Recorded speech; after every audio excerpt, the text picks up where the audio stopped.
একটা মেয়ে ধর্ষিতা হয়েছে, সবাই অ্যারেস্ট হচ্ছে। এজন্য ইসলাম দিয়ে যদি আইন কায়েম করা হয় 24 ঘন্টার আলটিমেটামে সব বিচার হয়ে যাবে। যখন ঠিক কিনা? চুরি করলে হাত কেটে দাও, কার আইন? এই দেশের বানানো আইন। চুরি করলে হাত কাটো, কথাটা কার? السارق والسارقة فاقطعوا أيديهما جزاء بما كسبا نكالا من الله والله عزيز حكيم. If anyone steal something very precious from the society, the government should cut down his right hand. দামি কিছু চুরি করলে এটা সাক্ষীর দ্বারা সাব্যস্ত হলে গভর্নমেন্টের উচিত তার ডান হাতটা এক কোপ মেরে কেটে দেয়া। কার কথা? বনু মখজুমিয়া গোত্রের এক মেয়ে মদিনাতে চুরিতে ধরা পড়লো। অনেক বড় ফ্যামিলির, ডিগনিফাইড শিল্পপতির মেয়ে। সাহাবারা বলল, এই মেয়ের হাত যদি বিশ্বনবী মদিনায় কেটে দেয়, মদিনাতে তো মারামারি লেগে যাবে। কে বলবে বিশ্বনবীর কাছে যে সুপারিশ করার ক্ষমতা কারো নাই? বিশ্বনবীর পালক পুত্র ওসামা বিন যায়েদ ইবনে হারেসা, তার ছেলে ওসামা পালক পুত্রের ছেলে, তাকে বিশ্বনবী বড্ড ভালোবাসতো। তার উপাধি হলো হুব্বু রাসূলিল্লাহ, বিশ্বনবীর ভালোবাসা। সবাই বলল, ওসামা আমরা যে বলতে পারবো না, তুই যে নবীরে সুপারিশ কর। ও নবী, যদিও চুরি করেছে মেয়েটা, সাব্যস্ত হয়েছে, কিন্তু আপনি মাফ করে দেন, হাত কেটে দিয়েন না। ওসামা যে বলে, নবী হাত কেটে দিয়েন না। বিশ্বনবীর চেহারাটা আগুনের গোলার মতো লাল হয়ে গেল। বিশ্বনবী বললেন, ওসামা এটা আল্লাহর আইন, সুপারিশ করার সাহস তোর বুকের ভিতরে দিল কে? কে দিয়েছে এই স্পর্ধা? লাউ আন্না ফাতিমা বিনতে মুহাম্মদ সারাকাত লাকাতা মুহাম্মাদুন ইয়াদাহা। এই মেয়ে তো দূরের কথা, আমার কলিজার টুকরা, নয়নের পুটুলি, জান্নাতি নারীদের সর্দারিনী আমার মেয়ে ফাতেমাও যদি চুরিতে ধরা পড়ে, আমি তলোয়ারটা বের করে ফাতেমার হাত কেটে দিতে 1 সেকেন্ডও দেরি করব না। কারণ আইনটা কার? চিল্লায় বলেন কার? এজন্য বাংলাদেশের চুরি চামারি আছে না নাই? হাজার হাজার কোটি টাকা উধাও হয়ে যায়, আছে না নাই? আমাদের মাননীয় প্রধানমন্ত্রী যদি এই নিয়ম করে দেয়, যারাই চুরি করবে হাত কেটে দেয়া হবে। বাইতুল মোকাররমের স্কয়ারের সামনে হাত কেটে দেয়া হবে। আর প্রতিটা চ্যানেল লাইভ ব্রডকাস্ট করবে, এটা সরাসরি সম্প্রচার, আমরা সবাই দেখবো কেমনে চোরদের হাত কাটে। এই নিয়ম যদি আমাদের মাননীয় প্রধানমন্ত্রী করে দেয়, দেশে আর চোর খুঁজে পাওয়া যাবে? কথা কন। তবে এই চোর লাউ চোর, ডাইল চোর, মুরগি চোর না, যারা হাজার কোটি টাকা মেরে দেয়। এক সিগনেচারে দেশের 10,000 কোটি টাকা নাই, চিল্লায় বলো ঠিক কিনা? এই চোরদের বিচার যদি করা যেত, তাহলে এই দেশে আর দুর্নীতি থাকতো না।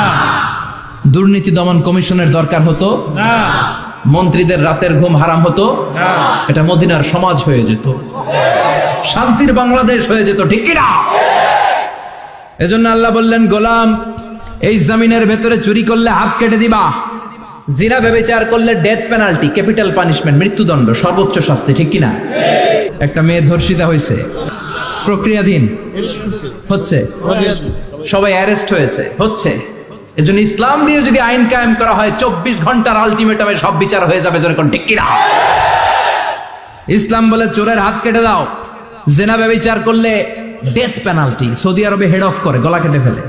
বাংলাদেশেও যদি এটা করা যেত, খবর হয়ে যেত, আর কোন ধর্ষক বাংলার জমিনে জন্মাতো না, চিল্লায় বলো ঠিক কিনা?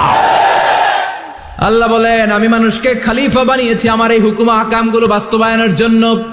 সব সৃষ্টিকুলের মধ্য থেকে মানুষকে আমি বানিয়েছি আশরাফুল মাখলুকাত।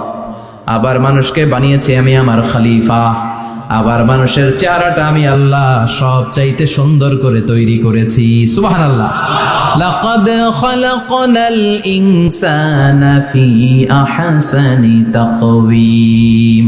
আমি মানুষের চেহারাটা সব চাইতে চমৎকার অবয়ব দিয়ে তৈরি করেছি রে গোলাম। সুবহানাল্লাহ। পৃথিবীতে যত প্রাণী আছে সব সৃষ্টির মধ্য থেকে আমাদের সৃষ্টিটা সুন্দর না? তার মানে মানুষ যদি শ্রেষ্ঠ হয়, সে ফেরেশতাকে ছাড়িয়ে যায়। আর মানুষ যদি নিকৃষ্ট হয়, তাহলে সে পশুকেও হার মানায়, ঠিক কিনা? আপনি কখনো শুনছেন একটা সিংহ আর একটা সিংহকে মারে? একটা বাঘ আর একটা বাঘকে মারে না। একটা হরিণ আর একটা হরিণকে মারে না। একটা হাতি আর একটা হাতিকে হত্যা করে না। কিন্তু একটা মানুষ আর একটা মানুষকে হত্যা করে না। আপনি কখনো শুনবেন না যে একটা বাঘ আর একটা বাঘকে হত্যা করে 10 টুকরা করছে? শুনছেন? একটা হাতি আর একটা হাতিকে মেরে 30 টুকরা করছে, শুনছেন? কিন্তু মানুষ আর একটা মানুষকে শুধু নৃশংসভাবে হত্যাই করে না, হত্যা শেষে তাকে 10 টুকরা করে, 15 টুকরা করে, 30 টুকরা করে বস্তাবন্দি করে। চিল্লা এখন ঠিক কিনা? পাওয়া যায় না এরকম লাশ? গুম করে ফেলছে, ক্রস ফায়ার করে ফেলছে, মেরে ফেলছে, হাত পা বেঁধে, চোখে রশি বেঁধে, বস্তার ভিতরে ভরে ক্ষেতের মধ্যে ফেলে দিস। 3 দিন 4 দিন পর এরকম লাশটা ফুলে উঠছে, পাওয়া যায় না। পত্রিকায় বিভৎস লাশ দেখে আমরা অবাক হই। কোন প্রাণী এমনটা করে না। মানুষ মানুষকে মেরে টুকরা টুকরা করে। একটা ছাগল বনের সব ছাগলগুলোরে মেরে ফেলতে চায় না। একটা হাতি ওই জঙ্গল থেকে সব হাতিগুলোকে শেষ করে দিতে চায় না, কিন্তু মানুষ আগুন জ্বালিয়ে জনপদের পর জনপদ ছারকার করে দেয়। গুলি মেরে এলাকার পর এলাকা ঝাঁঝরা করে দেয়। দ্বিতীয় বিশ্বযুদ্ধের সময় আমেরিকা জাপানের 2টা সিটিতে 2টা বোমা মেরেছে, হিরোশিমা নাগাসাকি। হিরোশিমাতে মেরেছে লিটল বয়, নাগাসাকি শহরে ফেলেছে ফ্যাটম্যান। যে পাইলট গুলো বোমা মারতেছে নিচে, ওই পাইলট গুলো মানুষ না? মানুষ। আর যাদেরকে মারার জন্য মারতেছে তারাও কি মানুষ। মানুষ এতটাই নিকৃষ্ট হতে পারে, সে তার জনপদের সবাইকে ছারখার করে দেয়, তার গোষ্ঠীর সবাইকে মেরে ফেলতে কুণ্ঠাবোধ করে না। চিল্লা এখন ঠিক কিনা?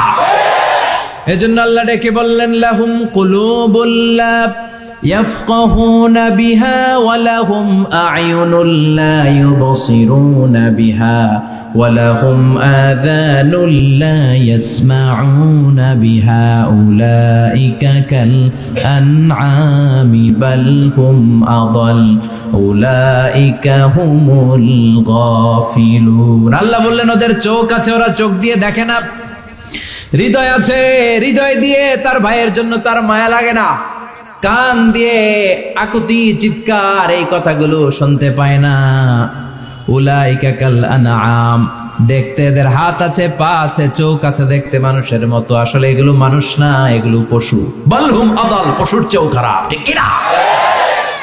এগুলো শুধু পশুই না, এগুলো পশুর চেয়েও খারাপ। তো এই কোরআন যদি আপনি পড়েন, আপনার এই পশুত্বের মনোভাবটা দূর হয়ে যাবে, আপনি মানুষের মতো মানুষ হতে পারবেন। ঠিক কিনা?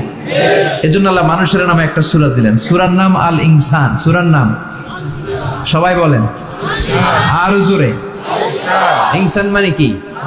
আরো জোরে কোন? আমরা সবাই কি মানুষ। মানুষ নিয়ে মানুষের মধ্যেও কৌতূহলের শেষ নাই। বিজ্ঞানীদের মতে মানুষ হচ্ছে হোমোস্যাপিয়েন্স গ্রুপের একটা প্রজাতি, যার বিবেক আছে, বাক শক্তি আছে, বুদ্ধি আছে, চেতনা আছে, উপলব্ধি করার মতো ক্ষমতা আছে। চিল্লা এখন ঠিক কিনা? মানুষের আসল রূপটা কি, মানুষ আসলে কেমন, এ নিয়ে মানুষেরই গবেষণার শেষ নাই। আপনারা একজন জার্মানি দার্শনিক আছে, কার্ল মার্কস, নাম শুনে থাকবেন, শুনছেন না? উনি অনেক গবেষণা করে পাইলেন মানুষ হচ্ছে পেট সর্বসুজীব। মানে মানুষের পেট ঠান্ডা তো দুনিয়া ঠান্ডা। উনি গবেষণা করে পাইছে মানুষের পেট ঠিক তো সব ঠিক। উনার পরে আরেক দার্শনিক আসলো, ওনার নাম হচ্ছে ভ্লাদিমির লেনিন। উনার বাড়ি হচ্ছে রাশিয়া। উনি রাশিয়ান স্কলার, ফিলোসোফার। উনি এসে বললেন, না, মানুষের পেট সমস্যা বড় সমস্যা নয়, মানুষের আসল সমস্যা হচ্ছে যৌন সমস্যা, সেক্স সমস্যা। মানুষের সেক্স ঠান্ডা তো সব ঠান্ডা। চার্লস ডারউইন, ইংল্যান্ডের আরেক দার্শনিক, উনি এসে বললেন, তারা দুজন যা বলছে সব ভুল বলছে। মানুষের পেটের সমস্যা আসল সমস্যা না, মানুষের সেক্স সমস্যাও আসল সমস্যা না। আসলে মানুষ মানুষই না, মানুষ হলো বান্দর। মানুষ কি?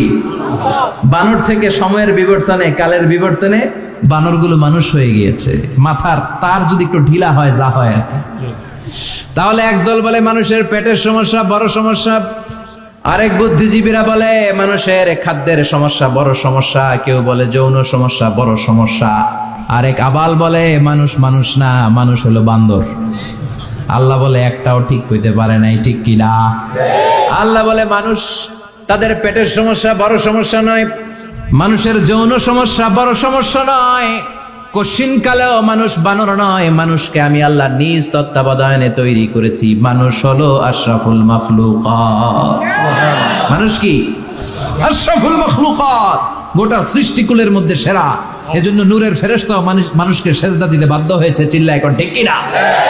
তুমি মাটির আদমকে প্রথম সৃষ্টি করিয়া ঘোষণা করিয়া দিলে শ্রেষ্ঠ বলিয়া, তাই তো নূরের ফেরেশতা করে আদমকে সেজদা। ঠিক কিনা? তাই তো নূরের ফেরেশতা করে আদমকে সেজদা, সবার চেয়ে সম্মান দিলে মাটির আদমকে।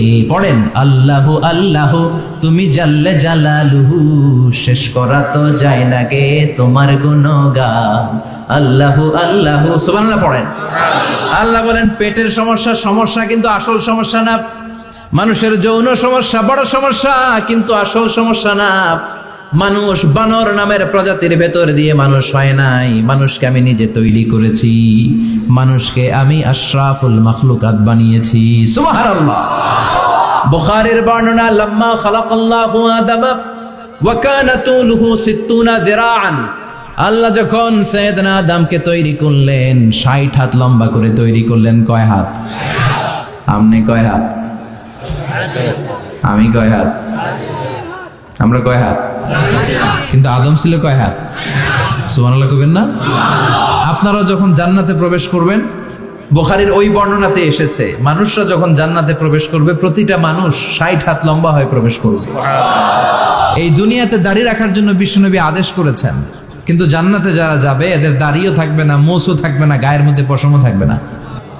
সুবহানাল্লাহ বাড়ি দিয়ে গিয়া চিৎকার করে পড়েন আল্লাহু আকবার।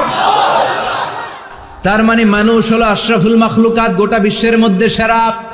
আল্লাহ বললেন আদমকে আমি নিজ হাতে তৈরি করেছি। লাম্মা খালাকাল্লাহু আদামা ওয়া কানা তুলুহু 60 যিরাআন, 60 হাত লম্বা করে আদমকে বানিয়েছি। আদমকে সব সৃষ্টির মধ্যে শ্রেষ্ঠত্বের মানদণ্ডে উন্নীত করে আদমকে আমি আশরাফুল মাখলুকাত বানিয়েছি।